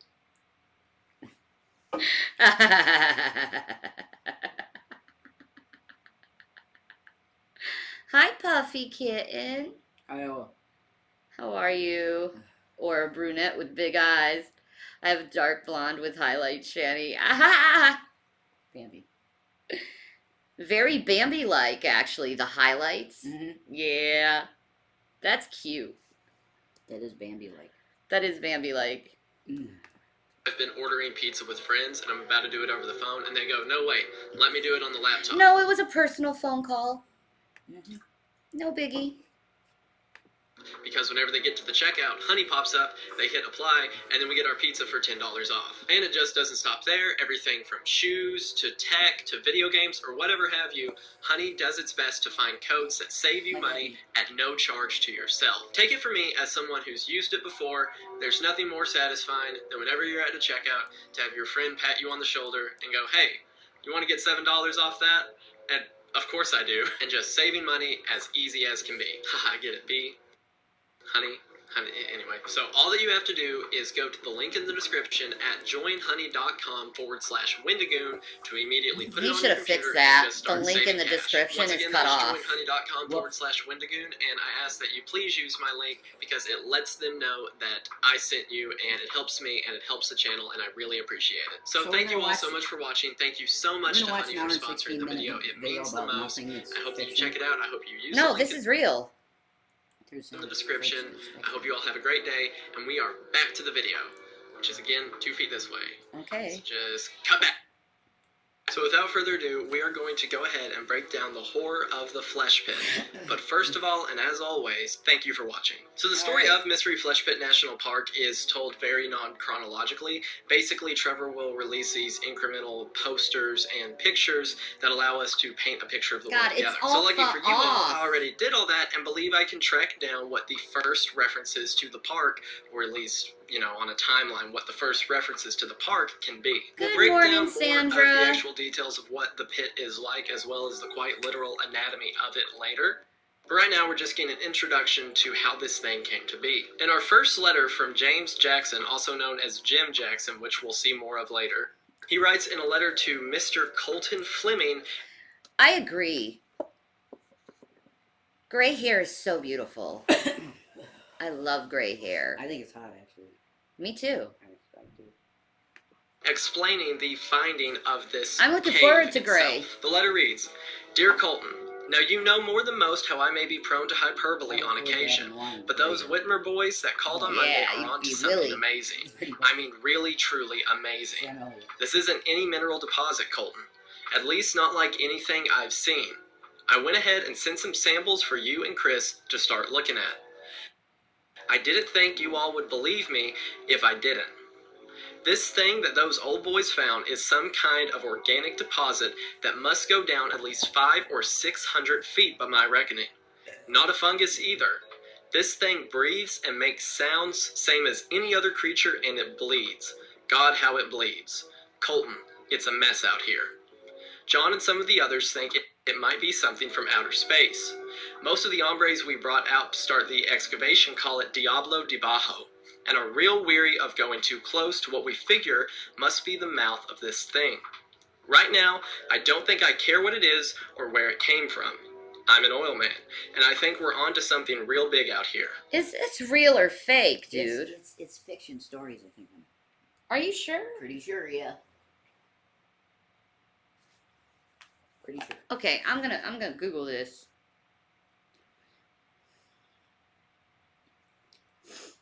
Mystery flesh pit, real or fake?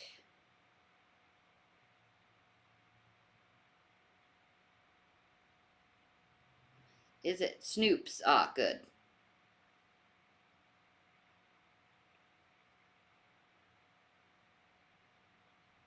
It says false. Yeah, it's Mhm. artificial stories. It's a story. Yeah. It's an internet rumor from Facebook. Yeah, the people wrote. Oh. Oh, it's a story. I Yeah. wanted it to be Well, real. why do you think I was asking you? We're going to actually spend an hour and 16 minutes on fake stories, Shanny? Yeah, you're right. Like, that's crazy. Nah, I want it to be real. It's not, though. But a lot of people thought it was real Yeah. because it was so realistic. Oh. Yeah. Well, I mean, they even have the tea stains that they put on it. Like he dumped coffee on the fucking letter. Yeah. That's easy.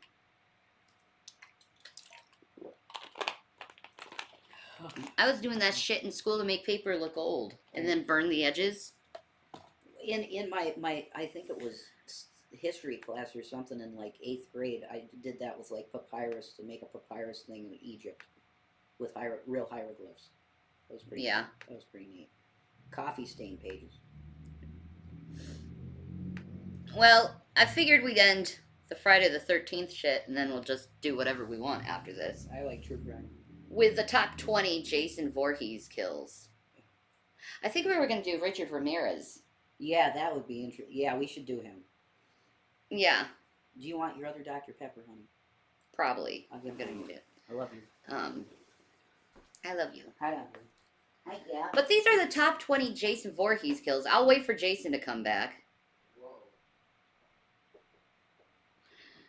Because, you know, these are the best kills for Jason Voorhees. Now, definitely the dude with the head popping off with a punch. I mean, that has to be in the top 20. Yeah. You know? Another one would be Corey Feldman. Die, die, die. That has to be in the list. You know? Well, no, the point of this is... Another one would be in Jason X. That's there. Yeah, That's probably one of the best ones they'll say. It's like, because it's Yeah. pretty inventive. it really is. It's different, and it looked cool. Yeah. Did Tom Savini work on that movie? Have I thought of being an actress, TLC? Yes. Of course. Why not? Yeah. Why not? We'd take a show. Yeah. I need the money. Yeah, I'd do it gladly. I'm on camera all the time anyway. Might as well. Just live the Reverend Dude character over here. Hi, Gavi. What a boy. Hi, baby. Yeah, he's a good boy. Hi, handsome bear. How's my handsome bear? He loves you. Come here, handsome bear. He loves you. It's like, Dad, I have to go to her. Come here. He's being polite. I know. He's a good bear. He's a good bear. The Gavin good boy. He's a good boy. Yes, my baby. He loves you. Yes. Oh, so good. I hear the purr boy. I hear the purr boy. Oh, And your handsome purrs. Yes, I hear your handsome purrs. he loves when you Can I hold have a kiss? Kissy. Please, can I have a kiss? him. Janice wants a free salon trip on one of those shows, Aw, makeover you shows. give me kisses. He's a good boy. Yeah. My baby's purring so loud. Yeah, he's a furry. Here, you go to daddy. Okay. Mama's got to do what she needs to do. Yeah. There you go, my prince. He is a furry boy. He's a furry. Save me a couple $100. Okay, Janice. Everyone gets $200. I'm rich. Nah. Spa trip. That's fun. Botox? No, I'm not doing no Botox. All right. Let's look at the deaths. Ah. Welcome to Watch Mojo, and today we're counting down our picks for the top 20 Jason Voorhees kills.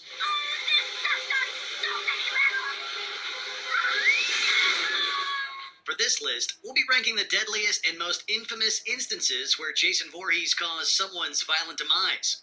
Since Jason doesn't do any of the killing in either the original Friday the 13th or Part 5, A New Beginning, those films will be omitted from this list. We're also giving a spoiler alert, although we kind of figured most of these characters wouldn't survive.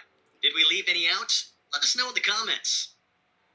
Number 20, Crushing Headache. Yep. Friday the 13th, Part 6. Jason lives. His eyes pop out. It's the really climax funny. to Friday the 13th, Part 6, Jason lives. Sees a final confrontation. It's actually when he crushes his head, it's very cartoonish. His eyes like pop out like. Brr. Yeah, it's great.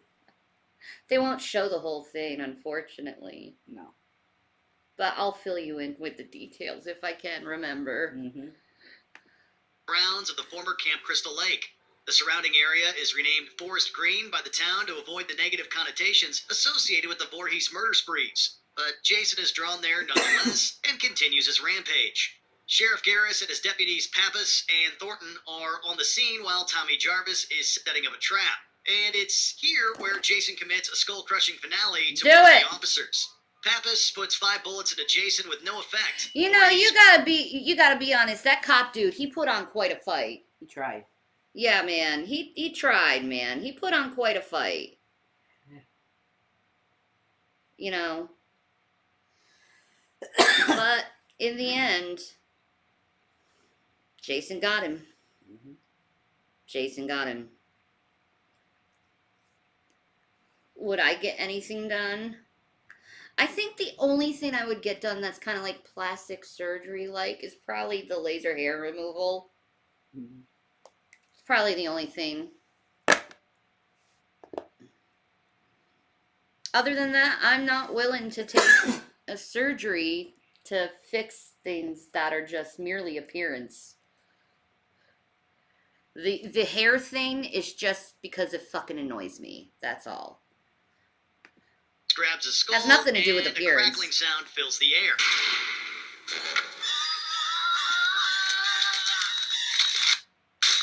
Ow.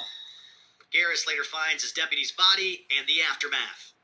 Number 19, ripped in half. Jason Goes to Hell, the final Friday. Jason Goes to Hell is a somewhat underappreciated entry into the Friday franchise, largely maligned because of its decision to make Jason a supernatural force capable of possession.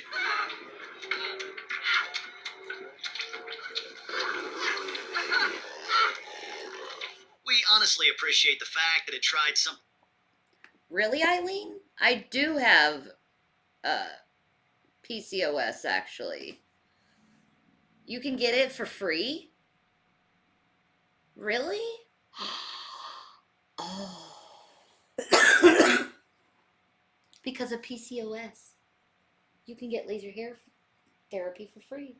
Well, that's cool. Oh, That'd I make don't me have to be annoyed with the fucking chin hairs no more. That would be great. I hate plucking those things. They're hard and they're sharp. Yeah. Like little freaking needles. This is-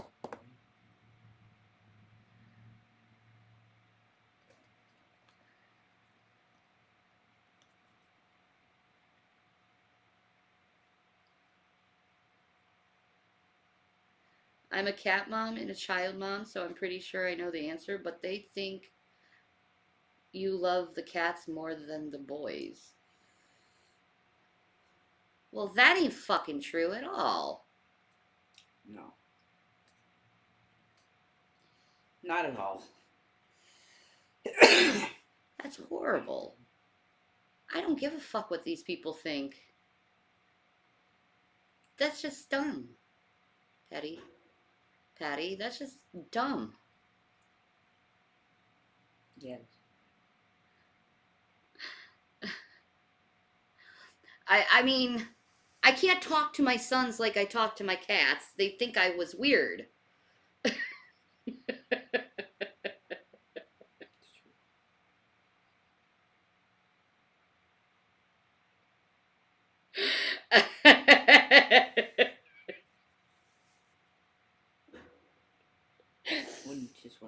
No. They'd be like, Mom, why are you talking to me like that? I love you, baby. Mom, stop. You're embarrassing me. Mm-hmm. That's what I would get. Yeah, it is a weird thing to say, maybe. People are dumb. Your stupid opinions are dumb. Something different. Your opinions are biased by your emotional impact of people who emotionally manipulate you to hate me. You're dumb. Yeah. Although some things remain the same. Case in point, Voorhees hunting down anyone caught fornicating. Exactly. You cannot talk to them the same way. I know, right?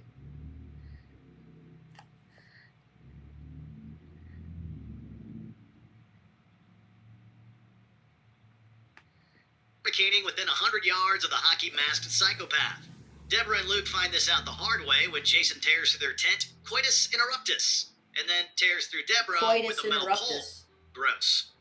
Number 18, trapped and That's the burned. one. That's Friday the really the good 13th. sex scene. That is. We should see that again. Even though Jason didn't commit any of the murders in the original Friday the 13th, this Yeah. 2009 remake from producer Michael We Bay do, goes a and? different route. Here we have a fully grown Voorhees who's already machete deep in mommy issues, so he has no qualms about getting down to business stalking some unsuspecting young people. Amanda gets the worst of it early on and is trapped in. I'm used to it now, Pippin. It ain't nothing. They're just displaying what they think they know and reacting poorly about it. It's fine. I'm cool. Side of a sleeping bag and left to be burned alive. Oh! That's The scene is horrifying. mean-spirited, That's rough. not only due to Amanda's prolonged suffering, but also the fact that her boyfriend Richie has been laid out by a bear trap set by Jason and has to stand by and watch the entire thing play out. Ow. Number 17, Death on the Dance Floor. Friday the 13th, Part 8, Jason Takes Manhattan. There was little room for character development by the time Friday the 13th, Part 8, Jason Takes Manhattan hit the theaters in 1989. At this point, half the cast is pretty much cannon fodder for Voorhees. That's what, like, Arnold did at that biker dude. And he threw him on the freaking oven and just like, I need your clothes, your gun, and your boots, motorcycle. Your boots and your motorcycle. Well, I guess you're just gonna have to go ahead and take it, aren't you? T2 rocks, man. Right. Forever. Such as the subject of our next entry, Eva Watanabe. The role of Watanabe was an early one for the future Vampire Diaries star Kelly Hu, and she serves as a relatively sweet and undeserving victim of Jason's wrath. The scene itself is peppered with hallucinogenic imagery as Jason stalks her on the party deck of a cruise ship, with the overall effect Yeah, being it's dizzying traumatizing, and disorienting. Here, it's It hurts. not the manner in which Jason strangles Eva that's notable, but the execution, no pun intended, that's the real star. Oh, that poor girl. Ow. I mean, she's not exactly innocent. I mean, she did take the snow. She did take the snow before this happened. Oh, drugs. Yeah. You want a Stromboli? Oh, I love Strombolis. Number 16, a despicable dude gets his due. Friday the 13th. If Eva Watanabe got done dirty by Jason Voorhees, Yes. then Trent Sutton absolutely deserved Yeah. everything that was coming to him in the 2009 Friday remake. I couldn't stand the I kids. would probably the leave soon before I teenagers in get this pissed movie. off. And What about the dude from Supernatural? Him. No, I couldn't take any of them. Really? I hated the kids, and they were so fucking annoying. Dog shit. But overall, it's pretty good.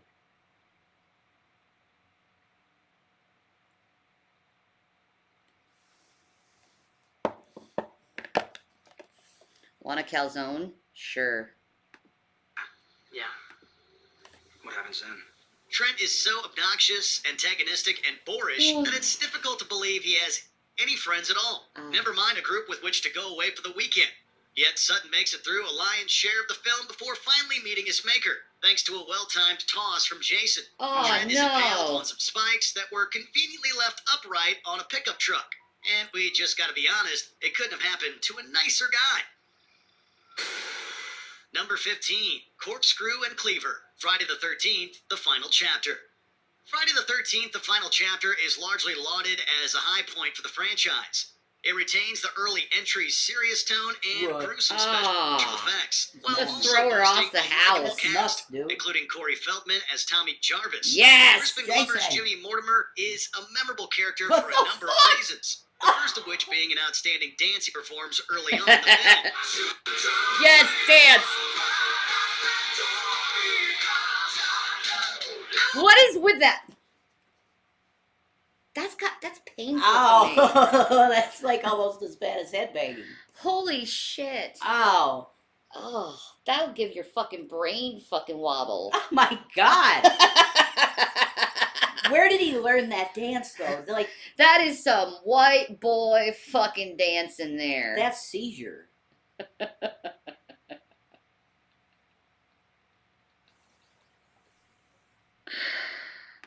I don't know what it Hey, is. how come you turned that off? Additionally, 'Cause you were his death doing scene what in you the were hands of doing. Jason As is you still were an effective dancing like shot. a dork. You looked insane. Hey, I thought I was dancing pretty cool with the twin girl. Everybody thought that you were having a seizure. Starts just he hits the ground and starts foaming at the mouth. What the fuck? As he shouts out loud for a corkscrew before getting it in the hand. That Jimmy guy's is then too high cleared off by his Jason, ass. and we Yeah. bid farewell to a standout series performance. Reefer madness. Ted, hey, Ted, where the hell's Corkscrew? Ah! There's your corkscrew. Number 14, Bedfold, Freddy vs. Jason. Although Freddy vs. Jason is arguably more of an Elm She tried to cuddle him and he threw her arm off.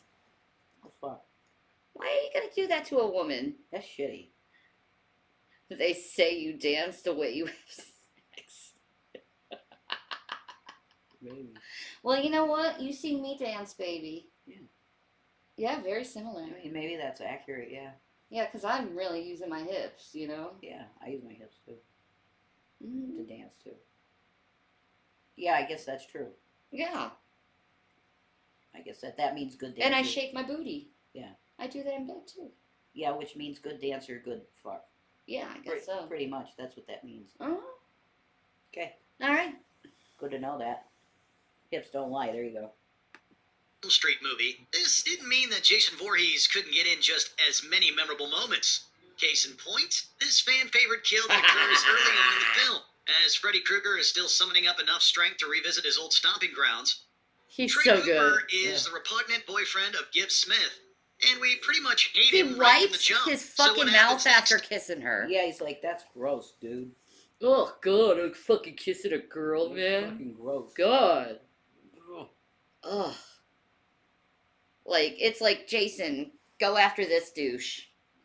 Yeah, well, I'm Big douche nozzle. sure that happens. Doesn't really break our hearts. Bye, douche nozzle. He's stabbed. Let's go with Energetically by Jason and folded in half while And he's lying shaking face the down beer. in a bed. Folded in half. Ah! That's Adjustable insane. beds, but this is ridiculous. Number 13, Poor Shelley. That's a pretty Friday the rough one. 13th. Oh, man. Folded them. Man. That's insane. That's nuts, man. Ah, that looks so painful. Yeah, it did. That looked real bad. Oh, that would hurt you so bad. Yeah, I think. Oh, no, no, no, no, no, no, no, Didn't no. feel good. Ooh. Mm-mm, mm-mm, mm-mm, mm-mm, mm-mm, mm-mm, mm-mm, mm-mm, mm-mm, mm-mm, mm-mm. Oh no. Andy Dick. Oh no. That's all I have to say is Andy Dick, and he just automatically arrested for public intoxication, Oh. and he also failed to register as a sex offender. Oh, he's Yep. a sex offender? He knows Shanny. Yeah, I know he does. He had a whole conversation. He had a really good story about Kathy Griffin. We should look up Andy Dick's cameo and Yeah, show that to you people. Can show that. Being talked to by a predator. His glasses aren't even on straight. Oh my god. He's like, you know what? I'm gonna bend them. This will be hilarious. Oh my god. Don't you love that, Popo? Oh my god. Public intoxication. Fuck. Oh my god. Hey, you know what? Even though I got arrested, it was so worth it. Anyway, sorry. I was way too into my Andy Dick there. Yeah. You fell into his world for a second. I'm not surprised at all at the news. He's always in trouble, I know. And I love just how he, like, whatever, it's just going to happen type attitude. Yeah. Whatever, it's my art to be a messy bitch. Part 3. Sheldon Shelley Finkelstein He should come is to one of the more YouTube. beloved characters of the Friday the 13th franchise for a number of reasons. For starters, he's supremely likable, a genuinely good, if socially awkward guy who the audience is rooting for the entire way. Tragic. No, I didn't think he was likable at all. All he did was do all these freaking pranks to all these girls thinking they'd impress them, and all they did was get pissed off by him. Yeah, that's pretty much the movie. What do you mean he was loved by the audience? Did you even watch the fucking same movie as me? Maybe not. You should let him stay with you guys. That would make some great streams. No. He'd molest Gavin. Who? Andy Dick. Oh my god, no. Gavin's a special boy. He doesn't need that. This boy. And we like living alone. Yeah, pretty much. It's his death that serves as the means for Jason to acquire his iconic hockey Ah! mask, since Shelley just couldn't leave his love of horror movies behind, and it ultimately cost him his life. See? That'll teach you a valuable lesson. See, the thing is that girl, if you knew the fucking movie, this movie, she was traumatized because she's been attacked by Jason before. Mm-hmm. And then he does that to her. Yeah, that's fucking... That's a dick move. That's shitty. Mm-hmm. But he gets his at the end. Yeah. That's what you get for pranking, boy. Boy. You cried wolf way too many times. Mm-hmm. Lesson. Beautiful girl like you should never go out in the dark alone. Finkelstein is trying his best to move Finkelstein. Vera by dressing up and scaring her, but it backfires, leaving him alone as Jason... Man, his name is Finkelstein. Mm-hmm. You damn well know he would have to get an arranged marriage by his parents with a name Finkelstein. Maybe. I mean, he looks like that and his name is Finkelstein. Mm-hmm. He never had a chance, man. Not really. He never had a chance. Sure. At all. Jason stalks in the shadows. Worse yet, when discovered by Chili, she still thinks he's faking, but he isn't. Get up! Shelly, enough is enough! Ah!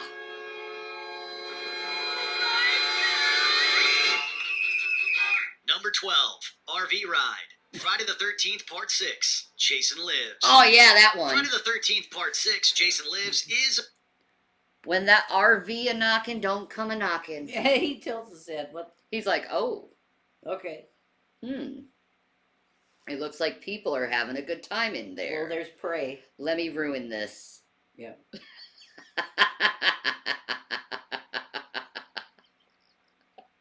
I love that he tilts his head. Yeah.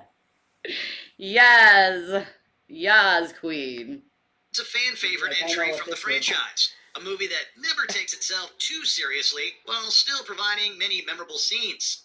This one in particular starts off with a little bit of humor, but ultimately ends with one breathtaking and badass final shot. The amorous antics between Nikki and Court are largely played for laughs, as is the exaggerated manner in which Jason shoves Nikki's face into the bathroom mirror. This is great.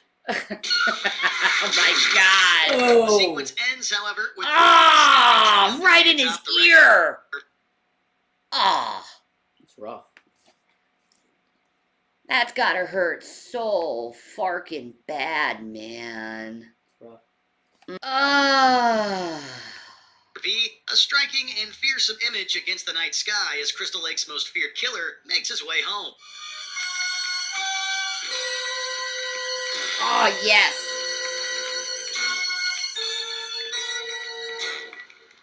Number 11, Crazy Ralph Gets It. Friday the 13th, Part 2. Crazy Ralph was a mainstay for the first Friday the 13th film. A local kook. No, Crazy Ralph was meant to just be one of those people to warn you that the killer's coming, like in a lot of movies. Mm-hmm. That's what he cares to do. He's the spirit of death, Mhm. warning you. It's coming. It's coming. You're all gonna die. You're all gonna die tonight. Who seems to know a bit about the history of Camp Blood and warns anyone and everyone to beware of its death curse. You're going to Camp Blood, ain't you? God damn it, Ralph, get out of here. Go on, get. Leave people alone. We'll never come back again. Oh, shut up, Ralph. It's got a death curse. That said, it's a shame Ralph They should have listened to him. He was right. Shut up, Ralph. Yeah. Listen, Ralph. You just tell everyone that comes around here, death curse. Doesn't matter if they die. It stop scaring people. Mm-hmm. Mm-hmm. Anyway. couldn't be bothered to take his own advice since it's his own curiosity about the place that gets him killed in Friday the 13th Part 2. He returns to the campgrounds after warning a new group of kids about the place's sour history, but is caught from behind by Jason and Oh my. strangled with barbed wire. Ah! Number 10, Sheriff Garris. Friday the 13th Part 6. He put on such a good fight, man. He tried. Mm-hmm. He was a good guy, man. Mm-hmm. He was a good guy. I like him. Worthy opponent. Yeah, man. I think even Jason respected him for Mhm. standing up against him, man. Yeah. He gave him a fair fight at least. 6, Jason Lives. Mm. We mentioned earlier how Jason Lives is decidedly lighter in tone than many of its predecessors. This usually works in its favor, but there's nothing funny about the death of Sheriff Mike Garris yeah, late step during on the him. film's Kick him. climax. That's See? because Garris doesn't play into the sort of hard-assed and stubborn caricatures of law enforcement that usually present themselves in horror movies. Instead, his motivations are primarily in the interest of keeping people safe, particularly his daughter Megan. Thus, when Jason literally folds Garris in half while the sheriff is trying to keep him at bay, we can't help but feel some real sympathy and grief. See, I told you, he puts up a good fucking fight. He has Jason on the freaking ground. Mm-hmm. The boxer couldn't do that. The boxer didn't do that, man. Man. But that dude did. Mm-hmm. He's a beast. For Megan at the loss of her father. I mean, then he got completely twisted in half. And That's just, insane. he just did that with his arms and just bent him in half. That's insane. But he allowed him to fight him, though, first. He was like, I respect a good fight. Bring it. You know, and then he did, you know, it's basically the same thing that happened in Predator when Arnold tried to kick the Predator's ass by bitch slapping him. Mhm. And then the Predator's like, okay, it's my turn, bitch. And boom. And then Arnold's like flying across the whole fucking jungle. Mm-hmm. Mm-hmm. Same move. But he did give him a fair fight, at least. He gave him his best. Yeah, and he just crushed him. That's pretty much his favorite method, is crushing people. But respect, he took the blows, you know? Number 9, paintballing. Friday the 13th That fucking guy. Jason Lives. Yes. Conversely, this other scene from Jason Lives is absolutely played up for laughs, an intentional and satirical take on the body count nature of slasher movies. Here, a group of weekend warriors are playing paintball in the woods, and basically playing for keeps. Then, naturally, Jason Voorhees shows up, and it all goes pear-shaped.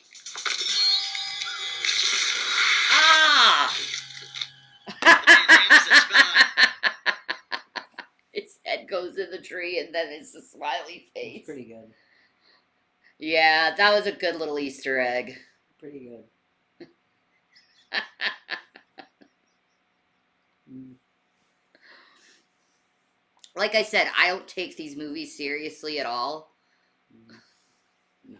Dead take on a whole new meaning as Voorhees wastes his victims. And sure, these Dead? folks are relatively Oh my innocent, God. but we spend Yeah, so they're little dead time all getting right. to know That's them right. that their appearance and loss just washes over us in the blink of an eye. What? Nothing. I could swear I heard something. I'm hungry. Oh, gosh. Quiet. Boom. What? Number 8, Eye Pop, Triple Friday kill. the 13th, Part 3. The third entry in the Friday the That 13th. death is great. His eyes pop out, and it's like cartoonish. It's great. Mm-hmm. That's pretty impressive. I always wanted to do that. Learn how to juggle. Yeah. You know how to juggle a little bit. Very little. Yeah, I practice. That's impressive, though. Practice for a little while. Yeah, he knows how to juggle. Yeah, I mean, kind of. It's hot. My thing was hacky sack. Man. That's hot, I too. like hacky sack. That's sexy shit there, though, baby. Okay. I like your sexy shit. Oh, good. You're hot. Oh, my God. You're... I like your sexy shit. Happy. Mm. I think you're sweet, girl. Mm. I love you. Oh, Not bad, B. my girls. I juggle and bounce juggle. Ooh! Let me turn on the light. It's getting way dark. It's pretty dark.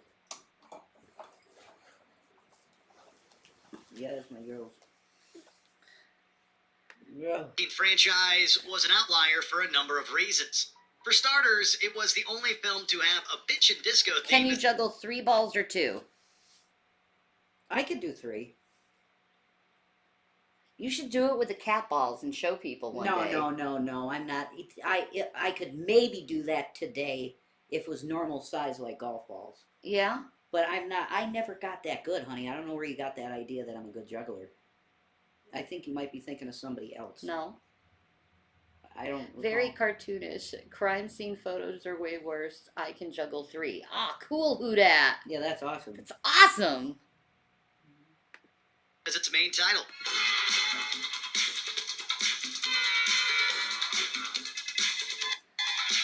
Yeah, it was 3D back in the day. You know, since it's the third movie, it has to be 3D.